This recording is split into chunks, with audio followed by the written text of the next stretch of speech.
कि आपका director rebel cast out काफी डिफरेंट और बोल्ड प्रोजेक्ट लगता है था मतलब, तो कैसे आया और कहाँ से शुरू हुआ? तो कॉस्टाव का आइडिया तो एक्चुअली मुझे 5 साल पहले मेरी एक फ्रेंड है, वो जर्नलिस्ट है, और कॉस्टाव सर के जो बॉस है पीके दास, उन्होंने मुझे कॉस्टाव के बारे में बोला था। And then this was I was meeting them for some other idea, and जब भी बात बात में उन्होंने कॉस्टाव के बारे में बोला, and I was very fascinated कि ये आदमी, मैंने इंसिडेंट ये बहुत साल पहले सुना था इसके बारे में, बिकॉज मैं भी जर्नलिस्ट हो चुकी हूँ इन द वीक मैगजीन। तभी मुझे लगा कि कौन आदमी है, क्या है। देन आई रिसर्च्ड एवरीथिंग, और देन आई टोल्ड हिम मुझे प्लीज कॉस्टाव सर से मिलाओ। तो ये बहुत टाइम लगा, जब he decided, he started trusting me, and then I finally got introduce to Kaustav Fernandes. वो जब भी 1990s में इंसिडेंट हुआ था, उसके बाद बहुत सारे लोग ने उन्हें कांटेक्ट किया था कि फिल्म बनाना है, but he had always said no. But somehow 1-1.5 साल मैंने उनके साथ रिसर्च किया, टाइम स्पेंड किया, and then he agreed, and then the film happened. Ma'am, क्या नवाजुद्दीन सिद्दीकी की पहली चॉइस थे कॉस्टाव के लिए, या किसी और एक्टर का नाम भी पहले जिक्र किया गया? नहीं, actually fortunately and luckily Nawaz was my always first choice, and अभी तक मैं बोलती हूँ माई ओनली चॉइस। अगर नवाज ना बोलते तो I don't think the film would have happened, because he fits so perfectly in the role.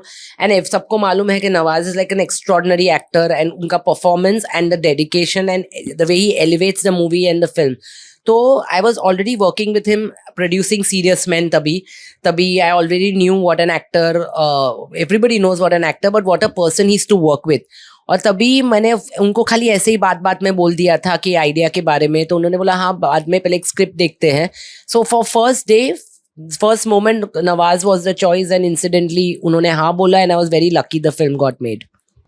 Ma'am, Costao जो नवाज के साथ सीरियस मैन में भी किया था, और आप कॉस्टाव क्या उनके साथ काम करना आपके लिए कंफर्टेबल हो गया है, या हर बार नया चैलेंज होता है? इनफैक्ट चैलेंज तो नहीं होता है, ईजियर है उनके साथ करना। तो जब भी सीरियस मैन में I was debuting as a producer, और इसमें मैंने डेब्यू किया director. So both the times Nawaz has been part of my very important journey in my life. और उनके साथ फर्स्ट टाइम तो आई हैड नॉट, जब भी मैं सीरियस मैन कही थी, I had never met him before, I had not known him. And जब भी मैंने उनके साथ काम किया, I realize that it is really very, I will be very lucky if I get to meet with him.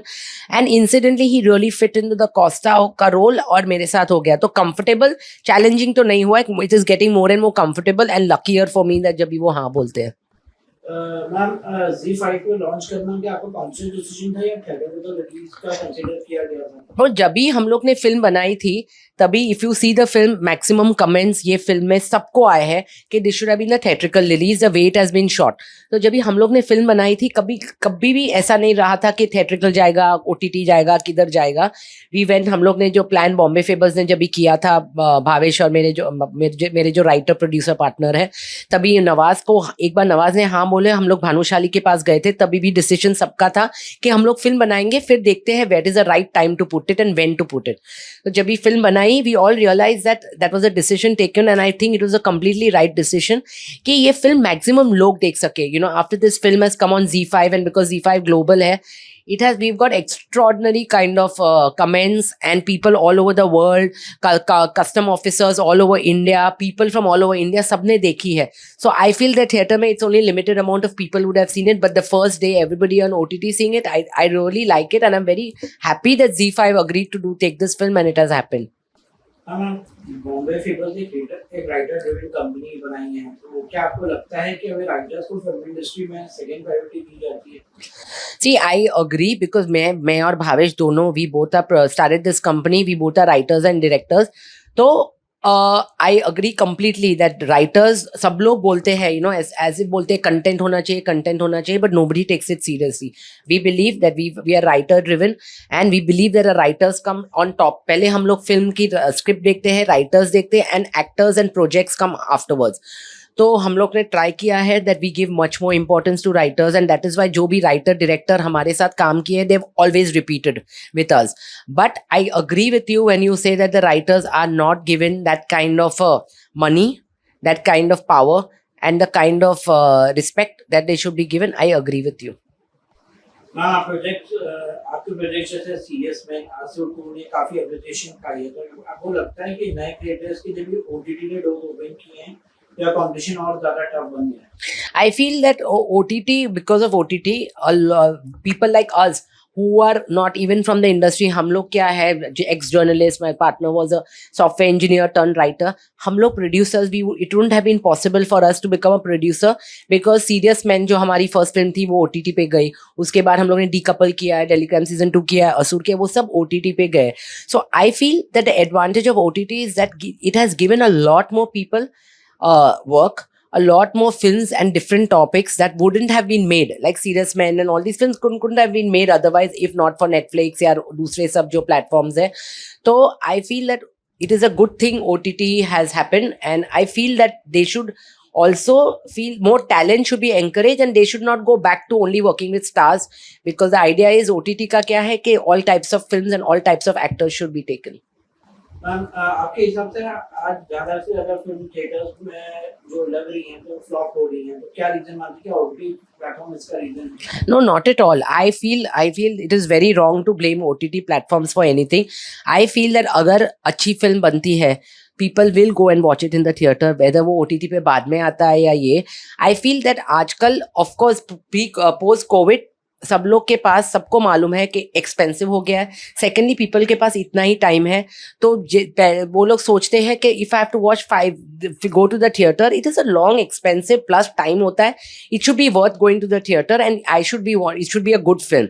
So I feel that films are not working is only because I feel that if people are not getting entertained, they will not work.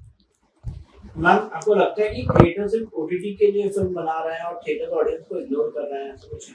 I don't think so. I think theater audiences I feel all audiences are the same. I really don't think this ये जो difference है OTT audience, theater audience, OTT actor, theater OTT film, theater film, ये सब distinction doesn't matter. Actually, it should be a film where people are going to watch. Any audience, I consider myself an audience now, whether it's a film I'll go to the theater or to the OTT, that is a choice. So I don't feel that there is something called people are ignoring the theater audience. Ma'am आपको लगता है कहीं जो film बन रही है OTT और इस पे तो थिएटर में जो पॉलिटिकल टॉपिक्स या वॉर बेस्ड नैरेटिव्स को दिखाना एक रिस्पांसिबिलिटी के साथ आना चाहिए या सिर्फ टीआरपी के लिए लोग बना रहे हैं? I feel that every film should be made with responsibility. Of course, banana chahiye, and it should be truthful as possible and entertaining. Truthful and entertaining both. Being a producer yourself, ma'am आपको लगता है कि जब बड़े production houses जब film बनाते हैं और वो फ्लॉप हो जाती है तो वो अपना लॉसेस कैसा मैनेज करते हैं? कि आपको लगता है कि छोटी कंपनीज भी उनको उस लेवल का सपोर्ट मिलता है? See, I feel that it is very hard now. Industry has changed quite a lot, and film should be made according to fair budgets, because I think budgets fail most of the time. So losses, everybody should be accountable for the loss, because it is not fair कि सब लोग बनाए बोले कि पैसा तो हमारा problem नहीं है. There is somebody who's putting in the money. There is somebody who has spent so much money, and everybody should be able to. Nobody should lose money. I feel that should be the thing. Ma'am आज के समय में जब India Pakistan के relation tense होते हैं तो आपको क्या लगता है कि पाकिस्तान आर्टिस्ट के साथ काम करने के लिए तैयार होगी जिस हिसाब से टेंशन चल रहा है, और आपको लगता है क्या अगर वो डायरेक्ट मैच करेगा तो आप उनके साथ काम करोगे? No, I don't think so. Right now, of course, the scenario is that, and I don't think anybody, it's very clear decision सब लोग ने लिया है कि they will not work with Pakistan artists, and I think it is a fair decision seeing what has happened. Ma'am lastly आपके upcoming projects के बारे में जानना चाहिए. तो हम लोग का अभी एक नया प्रोजेक्ट आएगा सून. इट इज़ कॉल्ड सारे जहाँ से अच्छा, प्रतीक गांधी के साथ. वो नेटफ्लिक्स पे आ रहा है. एंड हम लोग 3 और फिल्म्स, जो एक मैं डायरेक्ट कर रही हूँ, एक दूसरे 2 डायरेक्टर के साथ, तो 3 फिल्म्स और एक सीरीज हमारी we are in development coming soon.